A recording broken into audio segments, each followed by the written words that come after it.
Confidently controversial. Confidently controversial. Confidently controversial. Hi. Hi. What's up? Nothing much. How are you doing? I'm okay. How you doing? I'm all right. Yeah. Welcome to the podcast. Welcome to this subdued episode of Confidently Controversial, the podcast. I don't want it to be subdued. No, let's bring it up a notch. We're going to do it. I'm Emily Paul. I'm Kim Tweed. And this is... What I already said it was, Confidently Controversial. But you're going to say it again to remind people that that is what this is. Okay. Okay. Hi, everybody. Welcome to the show today. We're going to chat for a little bit, and then we're going to talk about a movie. Yeah, and then we're going to watch a movie, and it's Emily's pick today, Emily's choice today, so I don't have to do shit. I know. It's great, isn't it? It is wonderful. I know. Come it really on over is. and tell me what to watch, Emily Paul. I know. Well, last season, we had pre-picked everything, but this season we have not. And how are you feeling about that so far? I'm very wishy-washy. Yeah. I flip and I flop. And then I finally am like, I really have to buckle down. Right. Let me pick something. I think I did pre-research on 3 or 4 different movies this week. All right. Well, we'll see how you did fairly soon. I don't know how good I did, but I want to tell you something. Okay. So on my ride over, this memory of mine unlocked. All right. And I want to share it. Okay. So this is a memory from my 20s. Okay. When I had a boyfriend. Yes. Who's not my husband now. Correct. So we would often go to his parents' house and spend the night on a weekend or something. Okay. And then I had a job. I don't think he did, but I did. Seems right. Yeah. So I would wake up early and I would travel back to the city for my job. You also had a car. I did. He didn't. I don't believe so. No, he did not. I had a lot of things that he didn't have. Yeah. And I did mention I'm not married to him. Right. So this one time that occurrence happened, and the next day he's talking to me and he says, my mom called and she wanted to know, she found a bra in the street and she wanted to know if you lost your bra. Okay. My immediate reaction. Of course not. Exactly. I was like, no. What are you talking about? I don't even know what a bra is. Right. What are you talking about? Why would I need a bra? I have no boobs. So I was like, no, it's not mine. And he's like, are you sure she found this bra in the middle of the street? Oh, God. Now, immediately when he said it, I was like, yeah, it's probably mine. Right. I knew immediately it was mine. And then when I did, verify that it was. But I never copped to it. Yeah. Never. Okay. And she wouldn't let it go. Oh, She God. kept asking about it. And then when I went to their house, she had it. Still had this and was dirty like, bra? is this yours? Oh, my God. And I was like... You still said no? I was like, no. Gross. No. I was like, no, it's not. Oh, my God. And it's like she suspected. Oh, she knew it was yours. But why would she do that? I didn't care for her. Yeah. I didn't care for her. But I just thinking about how I was so double down on it not being yours. Right. Why couldn't I just be like, oh my gosh, yeah, that probably is. Thank you. Right. I'm so clumsy. Well, that would be what a normal person would say. But I love that your immediate reaction was what my immediate reaction was, which is nope. You would have done the same thing. Oh, 100%. Why? 100%. Even it could have my name markered into it, and I was still like, no, must be another Kim T. But I feel like it would come up every once in a while for years. I feel like that was a black mark against me as far as this woman was concerned. Interesting. And maybe I would feel the same way if that happened to me. If one of my son's girlfriends obviously left a bra on the street. Although I feel I'd be a little bit more charitable and just be like, all right, I'm just going to leave this on the counter. If someone takes it, great. You go into her basement, she's got those pencil or those string lines all around. She's like, she left on this morning and I found the bra on this time. It's definitely her bra. It has a little image of me where it's figuring out my bra size. Yeah. She wraps you in a hug, but it's up high around your chest, and then she walks away so she can measure. Yeah, super sleuth over there. I know, but yeah, I just remembered that this morning.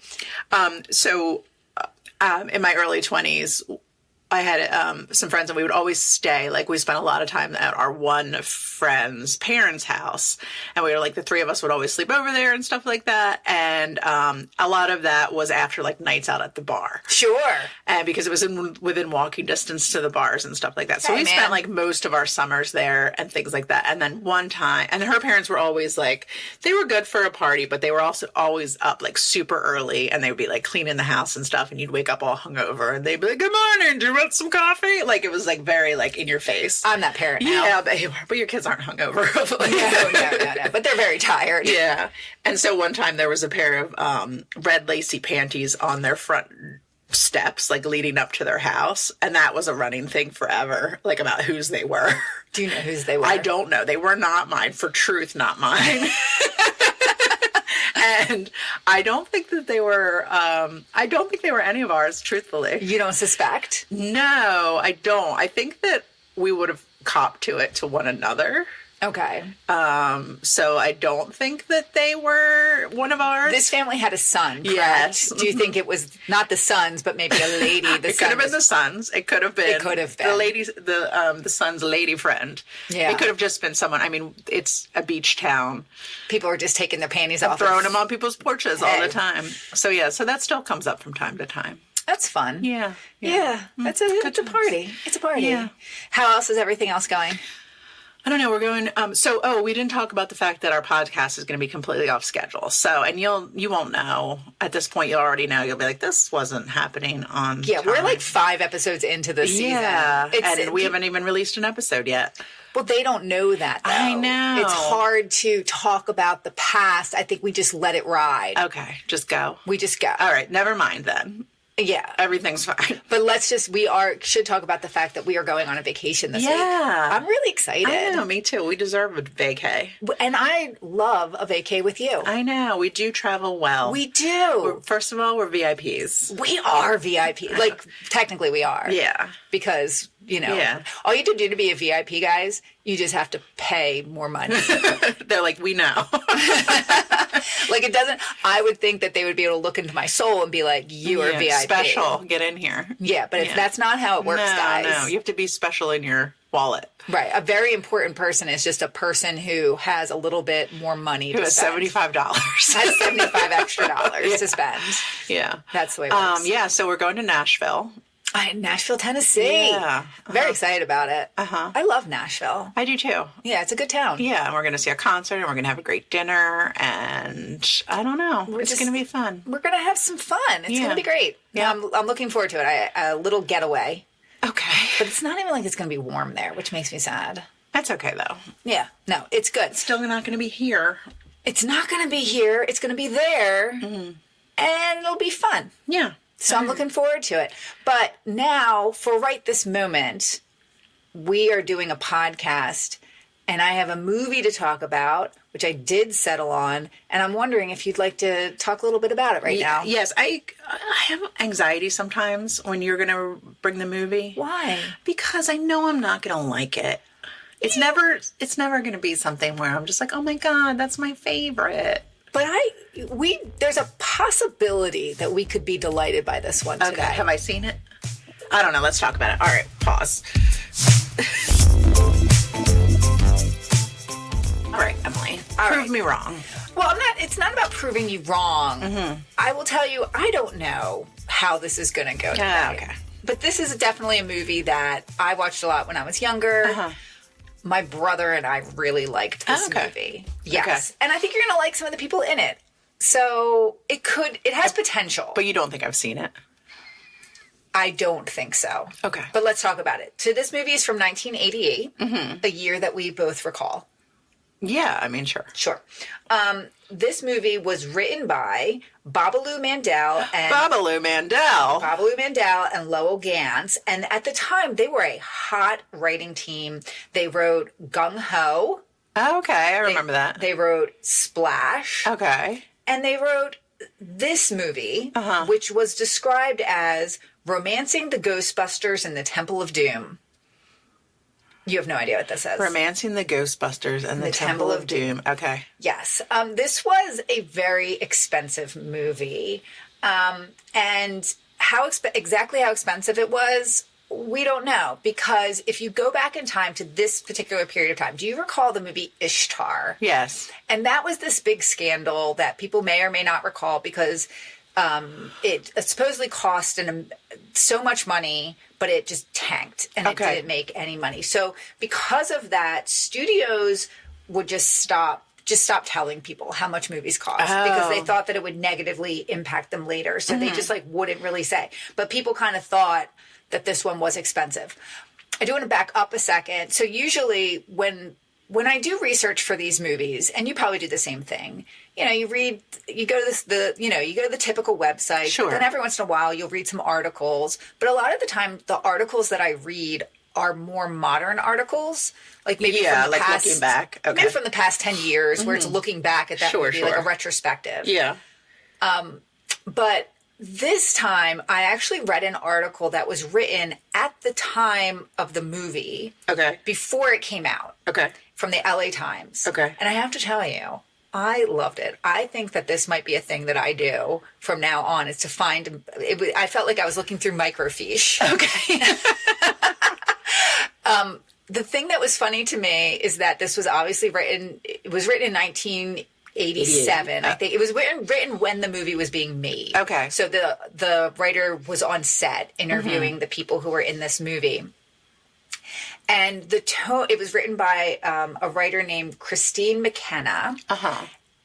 And the tone of it, the writing style of it, felt very old-timey, which is funny to me. Like, almost like one of those 1950s, expose. Okay.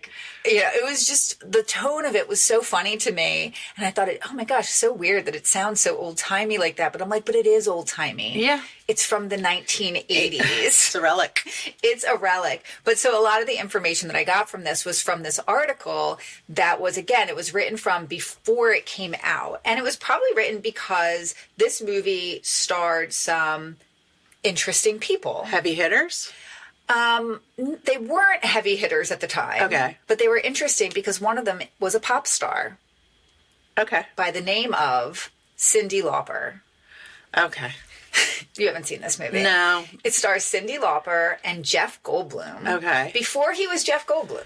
Oh. So he had just come off of The Fly. Uh-huh. So he was getting notoriety, but he wasn't like how everybody loves Jeff Goldblum now. Right. People were just starting to fall in love. They were like, who is this tall drink of water? Sure. I like this guy. And it also stars Peter Falk. Do you know who that is? Yes, I do. Yes, Columbo. Yes. I should just tell you what this movie is, because you do not know what it is. It's a movie called Vibes. Okay. And I feel like they would play this. It was definitely on HBO, but I also feel like it was played a lot on early Comedy Central. Uh-huh.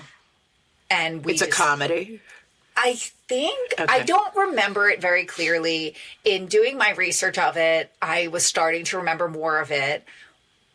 My brother and I watched it a lot. Okay. And that's all and I recall really liking it. So Cyndi Lauper tried to be an actress for a little bit, or what? Just for this. I don't think she did much beyond this. Okay. So she must be great in it.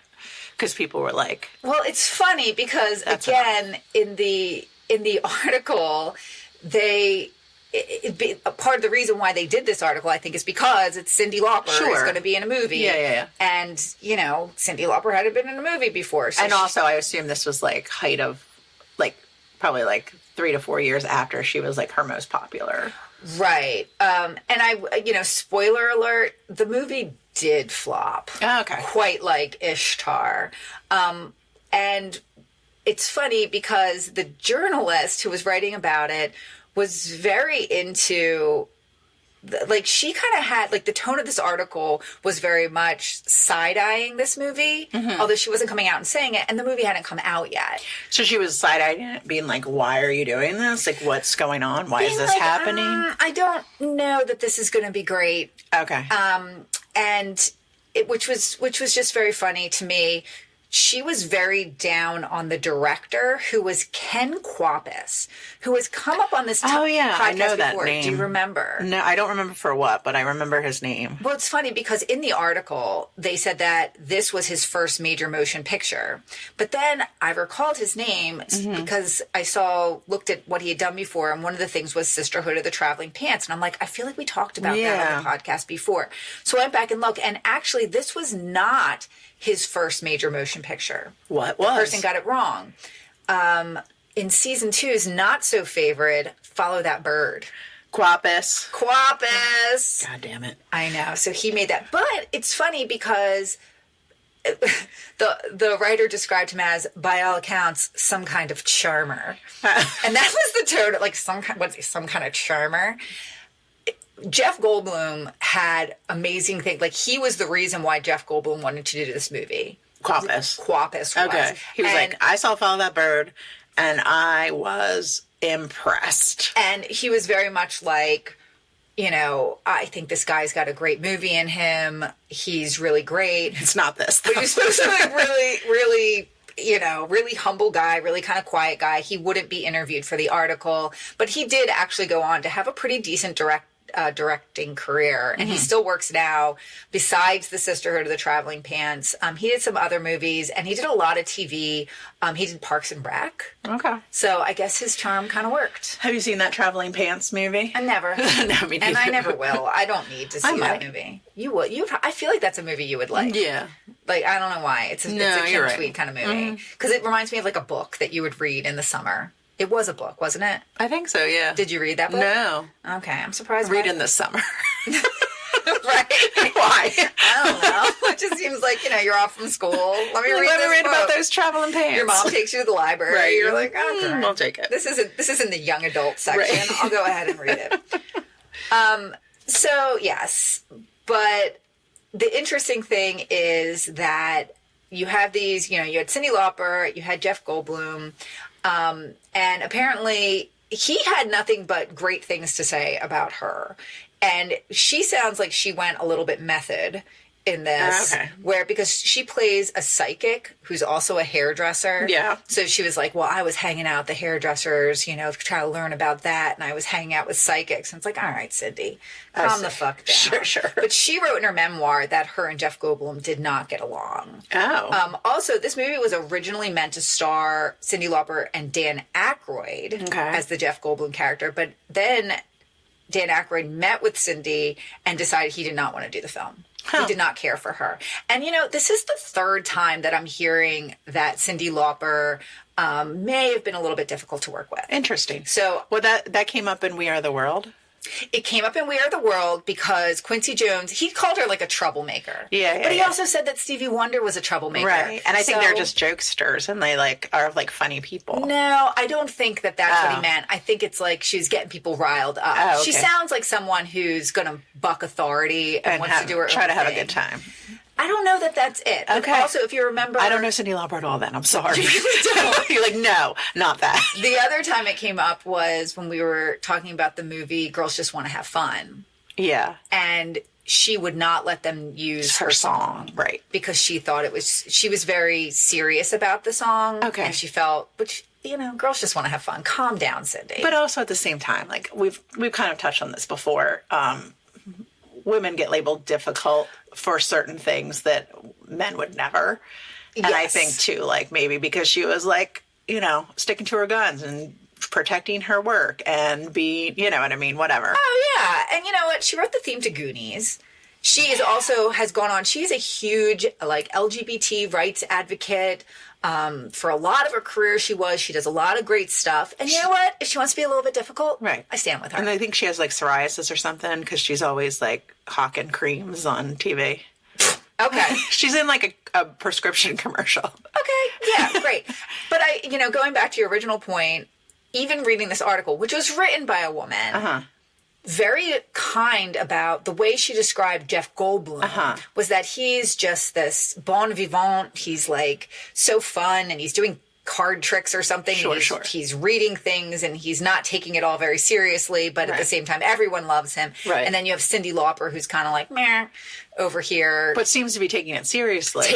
Which is what Jeff Goldblum did, because he's a gentleman. I like Jeff Goldblum. Yeah, me too. And he said very nice things about her in this article. And he said that he really appreciated how professional she was and how she was really approaching it very seriously. So she's saying that they didn't, Cyndi Lauper is saying after the fact in her memoir that they didn't get along. But in this article, and it doesn't seem like he's gone on to say anything bad about her later on. Well, it seems like a lot of times, like, we have expectations that when people are in movies together, they're just like hanging out all day and like best buddies and just, having the best time and friends forever. And we know that doesn't happen. Well, the job. Think of the people that at your job. Right. You like some of them. Right, exactly. And others of them are a little much. Correct. And they bother you sometimes. And that's just the way life is. But, like I said, for this movie, the people hated it. Okay. It was a box office bomb. Even though they wouldn't say exactly how much it was estimated that it was at least $18 million. To make it. Because they were out in Ecuador. They shot a lot of it in Ecuador, and then they built like a big model of like an Inca temple on a sound stage in Burbank. Okay. So they're estimating it was at least $18 million, and it only brought in $1.7 million. Oh, yikes.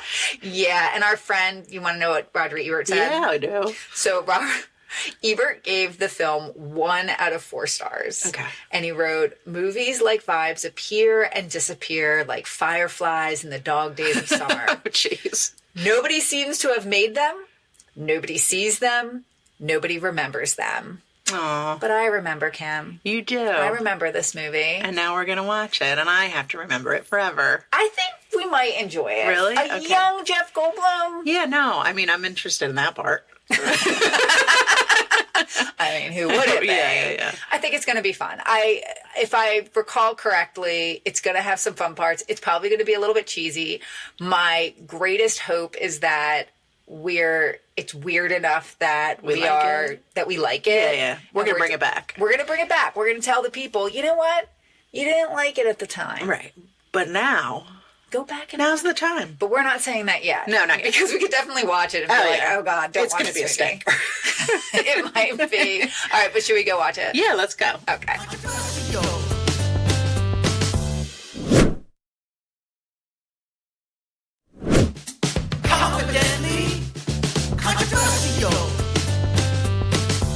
Hey guys, it's me.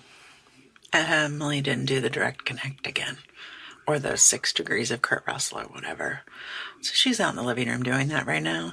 And I'm back because we just watched the movie. So she doesn't know this is happening. It'll be a nice little treat for her when she listens to the podcast. This is what you get for not doing your homework, Emily Paul. Come on. Okay, you ready? Yeah. All right, what did you think of that one, Kim? I was very bored.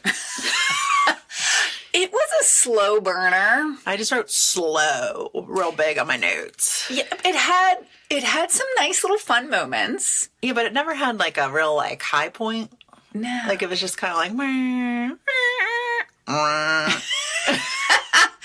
Yeah. I feel as if I see why it bombed. Yeah, I see why Ebert didn't care for it. And he was just like, stop doing this. Yeah, like, what is this movie? We don't need to make a movie just to make a movie, guys. Yeah. Like stop. Stop it. It's enough. I guess they just wanted to have a vehicle for Cyndi Lauper, who you liked in this. I did. And you said you didn't care for her. I thought she did a great job. I mean, let's talk about this, though. Her whole thing is an act. She's so unusual. Yes. That's her thing, right? Right. And she's, unrefined.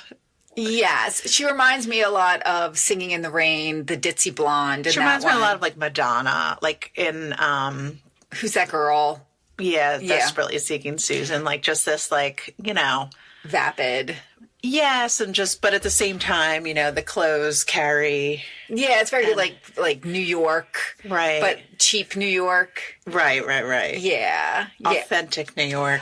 I feel like the outfits they had her in this, which is funny, in that article I read, she talked about how that's not her style. That's not Cyndi Lauper style? Yeah, she was very much like, no, these are Sylvia's clothes. Like, I wouldn't wear something like this. What? I wouldn't have my hair this blonde. I would have, like, streaks of color in it. Uh-huh. Like, she was very much like, no, this isn't my thing. Uh-huh. They had her in the tightest tight stuff, like terrible fabrics. Very, very, very, and she's so skinny. She's just a teeny tiny little thing, but she didn't look good in those clothes. Like they weren't flattering. Yeah, I don't know. It's very, it was very 80s clothes. They were just like those like little tight dresses. Like the shortest skirts. Like they're just covering her coochie coo. And shorts and tights, which I might be replicating. Don't do that. Why? Don't do that. Don't do that. Look, you're going to do jean shorts, some cutoffs, and black tights. Yes, and a jean jacket. Not when I'm with you. Leopard on it. And pins and blonde hair. You loved her style in this. I mean, she's very cute. She's appealing in a certain way. I thought think. she was a good. She thought she did some good acting. I did not. You didn't? No, I thought she was terrible. You really? She's just kind of stiff. And there were a few fun moments. I think her and Jeff Goldblum did not have very good chemistry together. No. They had a couple fun moments, but it was all Jeff Goldblum. Also, too, like, I do think that there's something to be said in the pursuit of someone that you have chemistry with, that your body types match one another. What do you mean? Like you have to be comfortable with that person. And he's so big. Oh, my God. And tall. He's a lanky monster. Yes, he's a huge man. And she's a very petite little lady. But that works sometimes. I didn't like it. I feel like his hand, like, covered her whole body. Okay, let's talk about his hands for a minute. So there's a couple, like, they're not featured necessarily. However, we really should tell the people what this movie is about, because no one's seen it. And you're not going to believe it. No, you shouldn't watch this. So this movie is about psychics. Yeah. So very talented psychics who are part of a school or experimental program. They all meet because they go to like a research institute. Right. So you kind of see what all their little powers are. Yes, and they all have different clairvoyant powers. Sure. And just like the hedgehog. Yeah. Just like the groundhog. The groundhog. Sonic the Hedgehog might also be clairvoyant. I don't know. No, but the groundhog definitely is clairvoyant. So, like, Jeff Goldblum's is that he can hold something and then he can figure out where it's been and who had it and what's happened with it. Yeah, he knows everywhere where that object has been. Yes, including his girlfriend's underpants. Right, which he takes off her body without, like, doing anything. He just pulls them off of her body. That's also a psychic power of his removing underwear. But Cyndi Lauper's psychic power is that she is kind of like a medium, I guess. Yeah, so Jeff Goldblum has had his since he was born. Yes. But Cyndi Lauper got hers by hitting her head, bumping her head. Yes. Again, big time 80s thing, that something could happen to you that is life-altering when you bump your head. Yeah, all you need is a good bonk. And you can forget everything, or you could be a psychic, apparently. Right, and it's so funny. Cut to now where we just talk about head trauma. I know, right. And today is actually Super Bowl Sunday, so it'll come up, I'm sure. Yeah, it turns out that those, that not remembering anything or switching bodies with someone or being clairvoyant is probably a sign of traumatic brain injury. Yeah. Yeah, it's not a good thing. No. But in her case, it was. Yeah. And she had a friend, Louise. Called Louise, which we assume is an older lady. I don't know. I mean, she was he sees her at the end and he says she's beautiful. Who, Louise? Yeah, doesn't Jeff Goldblum see her? Oh, I don't know. I wasn't paying attention. Let's be frank. But yeah, so hers is that, but she also can do astral projection, which, can we talk about astral projection for a minute? Yes, please. All right. In middle school, which was in the 80s for me. Sure. I read a book that was all about astral projection. Okay. That was the storyline of it. They were twin sisters separated at birth. Mm-hmm. And the way that they figured it out was because the one twin sister could astrally project to the other one. And then she teaches her how to do astral projection. But it turns out she just wanted to lure her out of her body so she could jump into her body. The twin? Yes. Wasn't she already in her body as her twin? But she was in a mental institution. The other twin. You skipped that part. Yeah, I'm sorry. She was. What is this book called? I have no idea, but I remember it. I remember so much about it, and I loved it. And I was fascinated by astral projection, so much so that I bought a book about astral projection when I was in high school, and it was supposed to be able to teach you how to do it. And I fully You studied it. You studied astral projection for yourself. like, I'm going to put my whole self into figuring out how to do this. And then you got distracted by boys. And then you're like, I guess I'm done with this. No, I was already distracted by boys. It was I think I got it maybe either in high school or middle school. I feel like I got it at the bookstore on South Street when we were in high school, maybe, and went there one time. Yes, but I was trying to align my chakras. I was laying in bed. This is dorky. This is very dorky. I swear to God, I'm going to astral project one day. Just get out of here. You're repulsed by me. I am. You're like, no, this is dorky. This is too much. A bridge too far. I can't be friends with you anymore. What the fuck? Emily, wait, so you laid in your bed? Yes! And you... Totally. You laid in your bed, and you were like, chakras aligned. I mean, it told you how to, like, relax your body. It was probably very good, like, meditation-wise. This is the dorkiest thing ever. But yeah, I fully was like, I'm going to do it. And where'd you want to go? I don't know. I just wanted to try it to see if I could do it. And it didn't work. No luck. No luck. Aww. No dice on that one. Wow. But yeah. So haven't thought about that in years either. Do you think that your reasoning for buying that book and trying to do it was because of this movie? No, it was because of the book. Oh, because you saw the book. And you're like, hey, I want to do that. No, it was because of the book I read in middle school. Oh, the other book. About the twins. Oh, the yeah. twins. Okay. Although that should have served as a warning that, like, yeah. I shouldn't do that. Huh. But I remember reading it being like, I had never heard about astral projection before. But that book really fascinated me. We're going to look into this further. Okay. This is not over. Good. This is cut to us going to Nashville, and the whole time on the plane, you're like, well, listen, I have a lot of questions. Right. Great. But yes, so back to the movie. Yeah, sure. Cyndi Lauper does the astral projection. She projects astrally. She does. So they meet for the first time at this convention or research study of things, and they don't like each other. They don't. It's not a meet cute. No, I mean, it's a meet cute, but it's not cute. Yeah, I mean, they're just not fond of one another.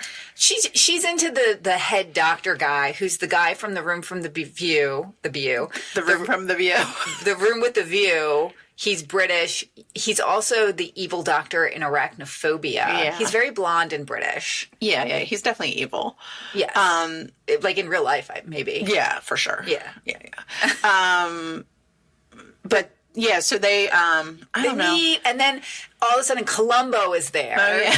So Kim and I discovered something. Okay. Tell them. Yeah, so we're both watching the film, and we're both like staring at the TV when Columbo comes on because we're like, why is this happening? Right. Why is he looking right at us? I've never looked into the eye of Columbo before. And we were both like, what's going on with his eye? And as it turns out, Mr. Columbo has a glass eye. He does. And he's had it since he was 3 years old. Is he dead? Yeah. Probably. He got cancer in his eye when he was little. Oh. That's how he had it. Oh. I know. They gave him a glass eye, and he had a thriving acting career. But doesn't that make you feel good for Peter Falk? Like, yeah. He had some challenges when he was a kid. Sure. That had to be hard. Well, he was born in the 20s, you said? Yeah, that's what I'm saying. That's why I liked actors in the 80s, because they were just like, glass eye? Get in Get here. in here, buddy. You got charisma. Just put that hat a little, Right. just dip it a little below your eye, which is what they did. And I think Columbo wore a hat too. Yeah. It's like you can just cheat it a little bit. Right. They like kind of like made it out of frame, although sometimes it was dead on. Dead eye, dead on. Staring at you. But yeah, I feel like when he was dying, it worked for him in this movie because he does die in this movie. Yeah, and that dead eye really did work for him. Yeah. But I feel like once you see it, you can't unsee it. No. But his eye is a little bit smaller, and it doesn't always move with the other one. No, I don't think it moves at all. Yeah. Okay, but anyway. So we were really excited. First of all, I was really excited that we both noticed it at the same time and that it was actually the case. Okay, we were right. We were so right. I know. Good for us. Add it to our resumes. Seriously. So they meet that guy, and they're both in bad places. Cyndi Lauper, you meet her boyfriend, who's Steve Buscemi, who's in this movie.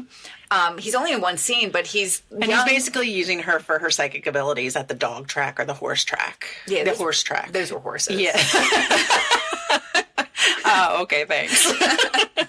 And And then Jeff Goldblum, he works in a museum and he touches all the old artifacts and stuff. People are using him. Yeah. And he feels very used. And he has to like touch the people on the board. They use him to do like parlor tricks. So they're like, call my keys, tell me about my keys. Yeah, and then so you he's also trying to hear get about out of there. Yeah, and you hear about she ends up being right about his girlfriend is cheating on him. And she's like shows her butt in this. Like you see naked butt cheek in this. You see just the curve of her hyena. I know, but it's a little much for a PG Yeah, movie. I mean, and well, that's the thing too. I was thinking a lot about it being PG and the fact that like Cyndi Lauper wasn't wearing a bra and stuff like that. And they definitely pushed the envelope a bit in these PG movies to make them a little more tintillating. It was scintillating or titillating? Tintillating. Titties. Nope. It's so funny. I saw a thing on TikTok recently that if someone was going to give you $2 million, but you could only say one word to make your best friend laugh, it's going to be titties. Yeah, it works. I'm glad we worked this out now. Yeah, I think I said to you that my word for you would be perm smell. I don't know if that's one word or two, but I choose it as one. Even though you just said perm, I think it would work. Yeah, perm smell. Perm smell. Okay. Okay. So Peter Falk comes on the scene and he makes up this whole story about how his son is missing and he needs Cyndi Lauper to go to Ecuador with him to help find his son. And Cyndi Lauper goes to Jeff Goldblum because she knows he's also a strong psychic after just meeting him once. Right. And she's like, listen, you're not having a good time here. You are broken up with your girlfriend now. I need your help. Let's go to Ecuador. Let's use our powers for good. Let's help this guy out. So they go to Ecuador. And let me tell you, the people of Ecuador, their hat game, strong. Yeah. I like the look. It's probably real hot. Yeah, you need a brim. Yeah. You need a brim. Sure. But yeah, so they go there and they find out pretty quickly that Peter Falk, scam. He's full of shit. Yeah. It's he not just his wants the gold. He just wants to go to the gold room. The room of gold. Which to me, I'm like, what are you going to do with a room of gold? You're going to chip off a little and bring it back what with do you do with it? Right. And we never actually, did we see the room of gold? Well, she says she sees it at the end. But we don't see it. Never. So they spent a lot of budget, but not on building a gold room. No, they did not purchase a gold room as part of this. So they decide, they go and stay at a hotel. And now they're kind of getting some chemistry going on. They smooch once. Yeah. And need as like a fake kind of smooch. Right, which happens all the time where you're just like, you get into a situation where you have to fake smooch someone and then you're like, oh my gosh, I actually have a chemistry with you. The electricity I feel. It's flowing. So, but yeah, they smooch and then they decide they kind of like each other, but still nothing goes anywhere really. And then they hang out with other people and Jeff Goldblum gets stabbed. He gets stabbed. And then he goes to save her and then they're off. Then they're off. Woods. I do recall the scene where she taught this woman who's trying to get with Jeff Goldblum.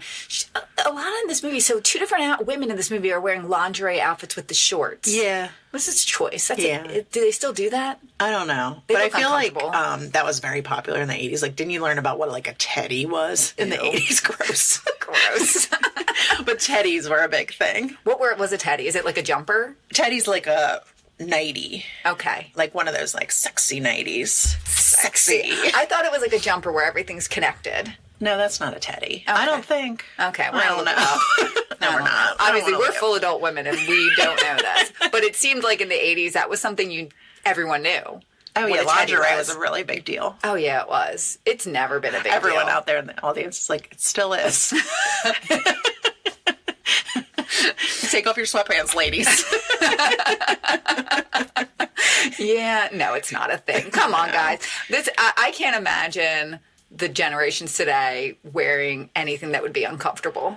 No, they wouldn't do that. Like crotchless panties. Yeah, there's what? I need a crotch in my panties. Stop. What's the point? Right. What's the point of these panties? Right. Put a crotch in them. Yeah, or those bras that are just like the underwire. You know what I'm talking about? I do. This episode's taking a turn. I like it though. So they still decide to go for this room of gold because they go to visit the guy who saw it in the beginning. Who's nuts. Right. And Jeff Goldblum touches him and gets like some sort of psychic jolt. Right. And now he's on fire to find this room of gold. So they go out into the mountains of Ecuador. Yeah. And they find this Inca thing. And then all the other psychics are there too. Well, not all of them, just the bad one. guy. And Carl. And Carl. Tell me who Carl is. I don't know who Carl is. I don't know who Carl is but either. He's another character in this movie, and he's like a henchman kind of guy. Yeah, he's a bad guy. But they cut to him at one point, and Carl has a necklace on that says Carl.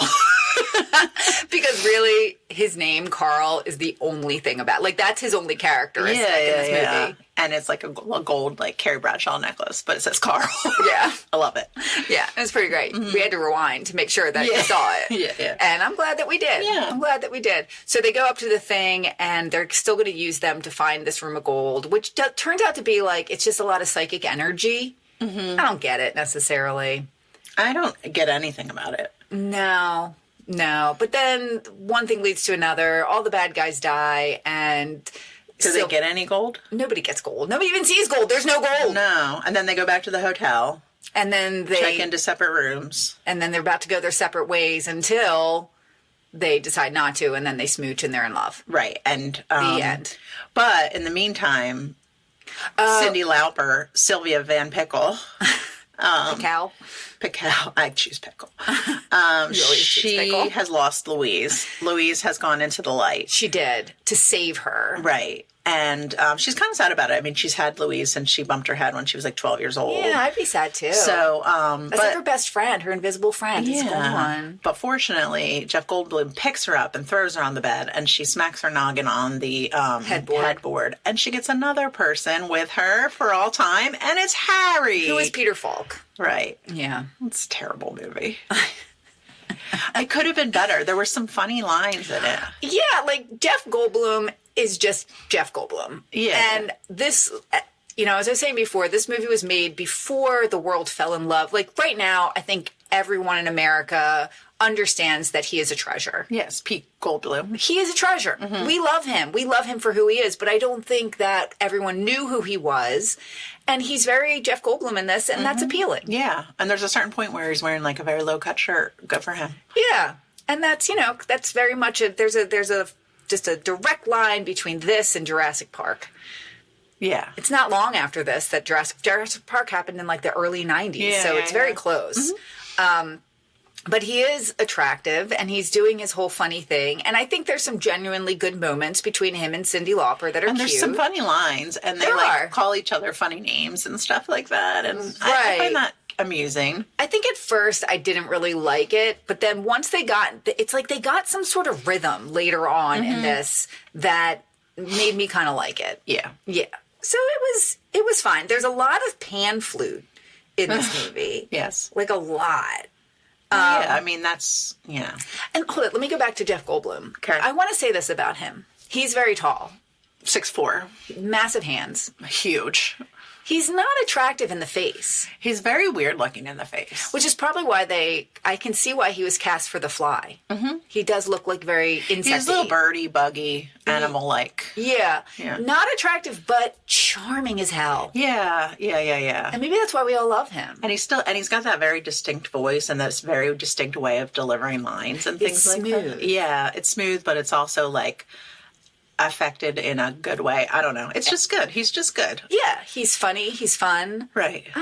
Tall, big hands. What's not to like? I know. This is why he's a treasure. Yeah. No, I get it. I get it for sure. I feel like I can see why, as a young person, I liked this movie. Yeah, it was a little adventure. It's a little adventure. Sexy. It's a little sexy. There's not much to it. No, there's really not much at all to it. But, I mean, I'll never watch it again. But I also like the idea, and you remember in Ghostbusters, there's like a psychic element too. Remember? I like the psychic stuff. And now, thinking back on the astral projection thing. Oh, God. I went through a phase in middle school where I was very I was very scared by ghosts and psychic stuff. It freaked me out, but I wanted to know more about it. It kind of fascinated me. Yeah. And I remember there was all these books in our library and the media center in our middle school. Yeah. They had a series that was all these like ghost stories and stories of like psychic things. And they freaked me out, but I also remember taking those books out quite a bit. Yeah, I had a ghost phase too. And does every girl go through a ghost phase? I guess so, yeah. A photography phase, a ghost phase. Maybe. A little religion phase. Short-lived. Yeah, I remember being very into the fact that Winterwood, the gift shop near us, was haunted. It is weird there. Yeah, and that there was like an article or something like that, and I like cut the article out of the paper and I brought it in for show and tell, and I was like very fascinated by that for a while, and like I knew the whole story, like that the keys moved and the piano would play and stuff. Can I ask you a question? Yes. Do you believe in any of it? Ghosts, psychic abilities, any of it? Astral projection? I don't know. I don't know. I don't know that I don't know. I mean, I would like to believe. I would like to believe too. I sign up for the fact that there is more going on in this world than what we know. Yeah. I really do. If you go back in time, even things we know now, people like 50 years ago would be like, bullshit. Like, that's not real. Yeah. You know, but they're finding out more and more things. And I do think that there's something going on with dimensions and The sim. I don't know about the sim, Okay. but I do think that there's weird. I do think there's more going on with space and time than we can conceive of. Yeah. Or do we just all have a common roadmap in life, and it's very easy to predict what will happen to us because we're all so similar? Maybe. I don't know. Well, I also think of that with when they talk about like the zeitgeist, where a lot of people come up with the same idea at the same time. Yeah. And, you know, there's also, there is that weird phenomena where you think something and all of a sudden it's on your phone. Yeah, no, you're right. You know, and it's and that might just be because you're predictable. And I mean, I see those. I've watched like Teresa Caputo, Long Island Medium. So you do love this shit. I do. And that Tyler Henry guy, that like real skinny guy who does predictions. Sure. And what he does is he like draws in circles, like he like goes and draws all these circles on a page. Does and it like, meditate? Is it like meditative? Meditative, Okay. astral planing or whatever. Hell yeah. And that's how he like gets his psychic stuff. Huh. But then there's also, is it him that he like asks them to bring objects to? Can hold a thing. Yeah, so he has like Jeff Goldblum power. There was a guy, I listened to a podcast that was about ghosts in this house that people lived in that were, the wife of the guy who was doing the podcast, her family's this prominent family in London that has like a really long lineage there, and there had been a murder most foul of her great grandmother or something. So, but there was this talk of there being this ghost in this house that she grew up in, and she had real stories of it, and then the people who moved there did. So at the penultimate episode or something, he brings some psychic dude into the house to feel the vibrations. Interesting. My mom said my brother used to, like when we lived in the house we lived in before the one that with the dead children buried with the next dead to children in the yard. Before that one, we lived in another house, and when my brother was little, my mom said he used to like get excited and look down the hall, like when he was a baby and couldn't talk and things like that. Like, you know how when you see somebody and you're like, and little babies like light up and their face gets all wide and they like wave and stuff like that, that he used to do that down the hallway. Nope. And then I think my mom truly like believed that there was something legitimate about it because she said like, Because she had postpartum. maybe.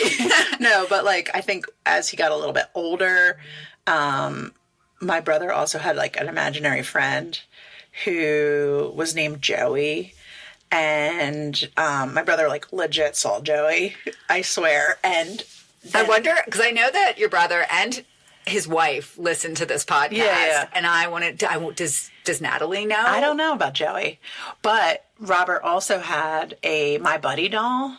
Oh, God. They're creepy on their own. Yeah. And I really feel like Buddy and Joey were connected. And then I would ask. It's a Chucky situation? Your brother had a Chucky situation? Well, then we asked my brother what happened to Joey eventually. And he told us that Buddy ate Joey.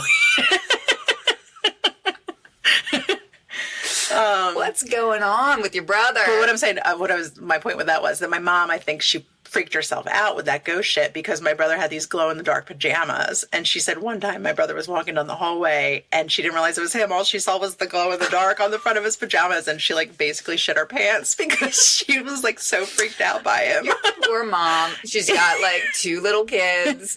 Yeah. Was this when your sister was born yet? No, I guess not. You know, she's got 2 little kids. She's just in a place. She's tired. She's stressed out. Right. Oh, I feel it. I feel it. And there's fucking Joey kids hanging around. I don't like that one bit.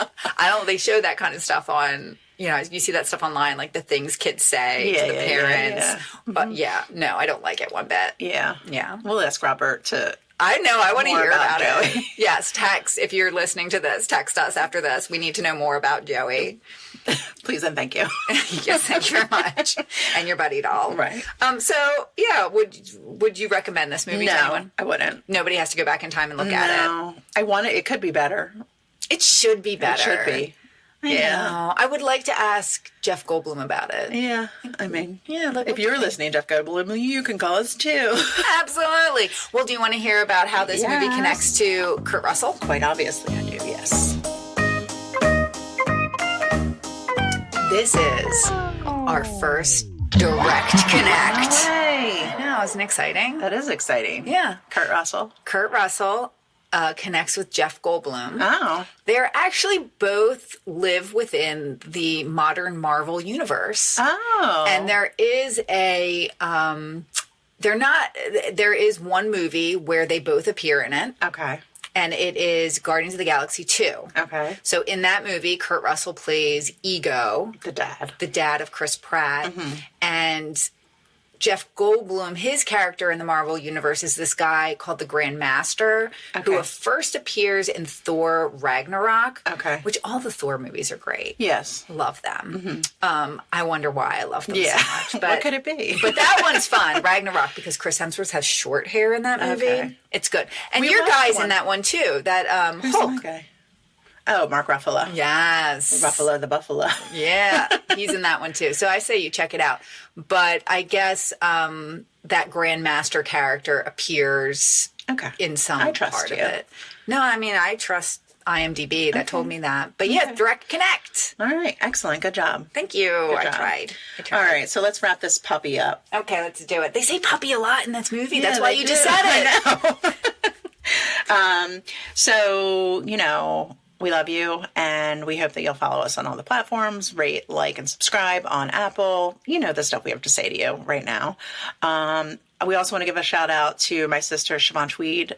She asked that we shout out her butt. So, hey, butt. Hey, Siobhan's butt. Hope you're feeling better. Yeah. And then we want to say to you that if you can astrally project, you should feel confident about that and get out there, see the world, astrally project. Right. But if you're a dinky middle schooler who cannot astral project, you should never talk about it again in your whole life. You should just bury that in your closet, burn that book, and don't tell your friends about it, even your best friend, because it's going to make them feel a little weird. That's controversial. All right. We love you guys. We'll see you next week. Bye. Controversial.